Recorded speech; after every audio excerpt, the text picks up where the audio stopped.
Olá, amigos. Os estudos, a partir de agora, começam a ficar mais interessantes. E isso vai exigir de vocês um pouco mais de atenção e te colocar como um examinador da palavra. Lembra o que Jesus disse? Examinais as Escrituras. João capítulo 5, versículo 39. Iremos falar sobre os sinais da volta de Jesus. Precisamente, vamos detalhar os que ocorreram na natureza: terra, sol, lua e estrelas. Especificamente, iremos falar sobre o sinal que está no livro de Apocalipse. E vamos ver se, comparando com os sinais que falam nos evangelhos, falam do mesmo evento. Para isso, teremos que analisar o contexto em si, tentar localizá-los na história, comparar todos os textos, ver que os profetas não se contradizem e tentar entender o que tudo isso tem a ver com o reavivamento da igreja. Será que tem alguma coisa a ver com o reavivamento? Vamos analisar.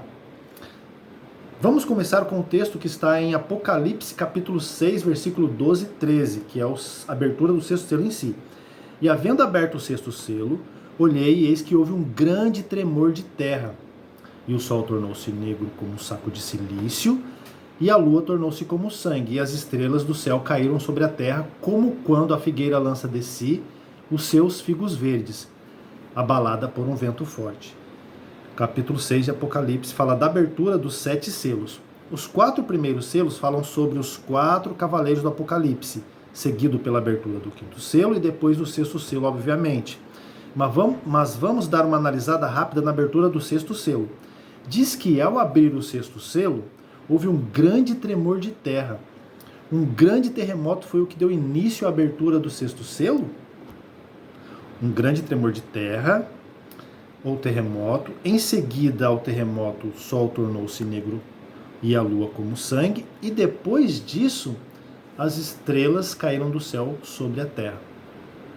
Depois desses sinais, no versículo 14, diz que os céus se enrolariam como um pergaminho e todas as ilhas e montes seriam movidas de seus lugares, e todas as pessoas más, sejam grandes ou pequenas, fugiriam, porque é a volta do Senhor. Tá, vamos analisar. O 6º selo é o que tem a ver conosco. No contexto do 6º selo, a gente vê a continuação, que seria a volta de Jesus, ainda no 6º selo. Então a gente está tentando entender o contexto ali da história para tentarmos nos localizar na profecia. Então, a continuação do 6º selo, que seria os sinais na terra, sol, lua e estrelas, seria a seguir a volta de Jesus. Né? E as pessoas más fugiriam da presença, porque é a ira do Cordeiro. Né? E fala que todas as ilhas e montes seriam movidas de seus lugares. No 6º selo acontece tudo isso. Então analisamos que o 7º selo seria o quê? Já a instituição do reino, propriamente dito.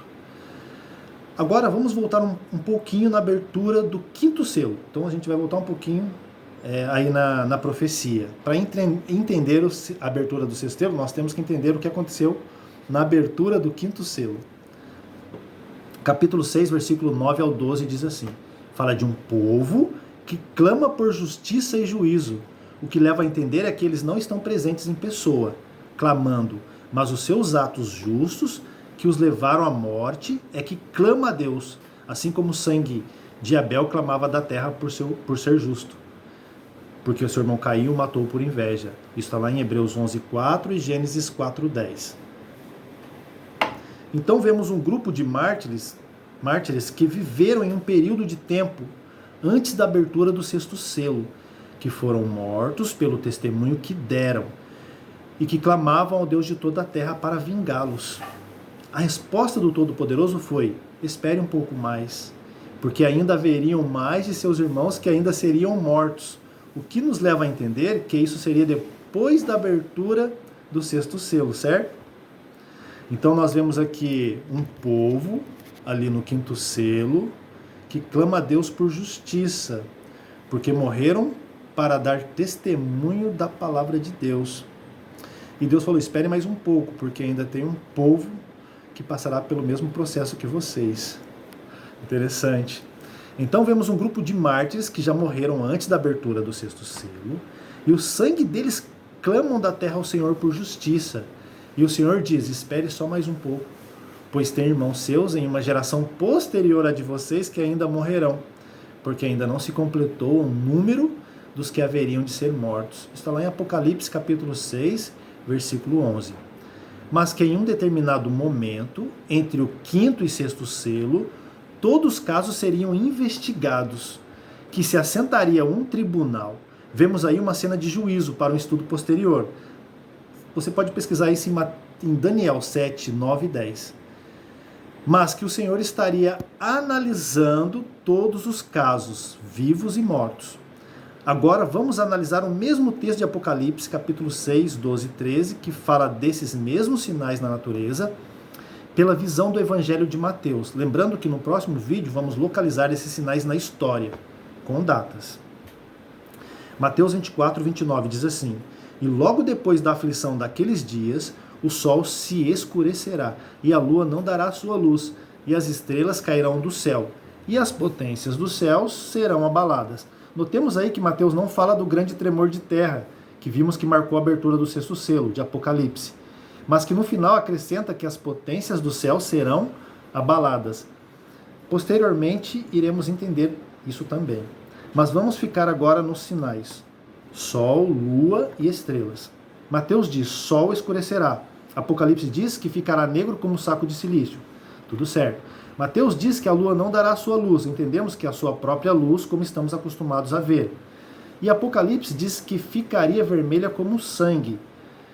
Ou seja, um detalhe a mais. Sobre as estrelas, Mateus diz que cairiam do céu apenas. Apocalipse acrescenta que as estrelas do céu cairiam por sobre a terra. Interessante os textos, pois os profetas não se contradizem, e um em detrimento do outro nos dá alguns detalhes a mais. Agora vamos entender um pouco o contexto de Mateus 24 e compará-lo com o de Apocalipse 6. O versículo 30 de Mateus 24 fala que logo após esses sinais no sol, lua e estrela seria a volta do Senhor, onde diz depois desses sinais: Então aparecerá no céu o sinal do Filho do Homem, e todas as tribos da terra se lamentarão sobre ele. Estão vendo que se encaixa em Apocalipse? Em Apocalipse diz o quê? Que todas as ilhas e montes seriam movidas de seus lugares, e que grandes e pequenos fugiriam de sua presença, pois é chegado o grande dia. Então, tanto o Evangelho de Mateus como o livro de Apocalipse estão falando do mesmo evento, com palavras diferentes, mas sinônimas em si. O significado é o mesmo, a volta do Senhor. Mas nos versículos anteriores, Mateus também fala de um grupo de mártires, sabia? Vamos analisar em Mateus 24, 9. Fala de um período de perseguição e morte do povo de Deus. Em Mateus 24, versículo 15, Jesus cita o texto de um abominável da desolação que está no livro de Daniel, precisamente Daniel 8,13, que viria. Deveríamos ficar atentos quanto às profecias, Jesus está querendo nos dar essa dica aí. Depois o texto de Mateus vem seguindo falando de períodos de perseguição, desde a época dos discípulos, entrando em toda a história em que o povo de Deus foram perseguidos e mortos por causa do testemunho, até os nossos dias. Mas quero me ater aqui em Mateus 24, 21 e 22, onde diz assim: de um período de grande aflição, e que se aqueles dias não fossem abreviados, ninguém se salvaria da perseguição, visto como era implacável os perseguidores. Agora atente ao versículo 29, como se encaixa com o versículo 22, como se fosse uma continuação dele. E logo depois da aflição daqueles dias, o sol escurecerá. De quais dias? Do que fala em Mateus 21, 22. Então Mateus fala dos sinais, do sol, luas e estrelas. Entendemos que houve uma perseguição terrível com grande morticínio nesse período, mas que Deus abreviaria e poria fim àquela perseguição por amor aos escolhidos, e daria um escape ao povo de Deus, ao seu povo, né?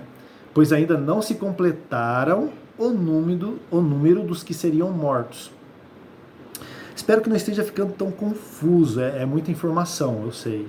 Mas vamos ficar por aqui então hoje. No próximo vídeo, eu vou encaixar tudo o que foi dito aqui pela história. Medite em tudo que foi dito em oração, com os textos bíblicos em mãos. Peça ao Espírito Santo de Deus para abrir os seus olhos, os olhos do seu entendimento. Com inspiração do Espírito, conseguiremos entender.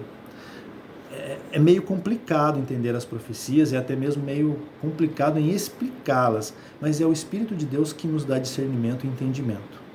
Então, eu gostaria que vocês meditassem nesses textos, nessa introdução que fizemos aqui, e aguardo vocês aí para o próximo vídeo. Então a gente vai tentar encaixar tudo que foi dito aqui na história, desde a época de Cristo, ali até os nossos dias. E em que ponto nos encontramos na profecia bíblica, tá ok? Que Deus abençoe a sua vida.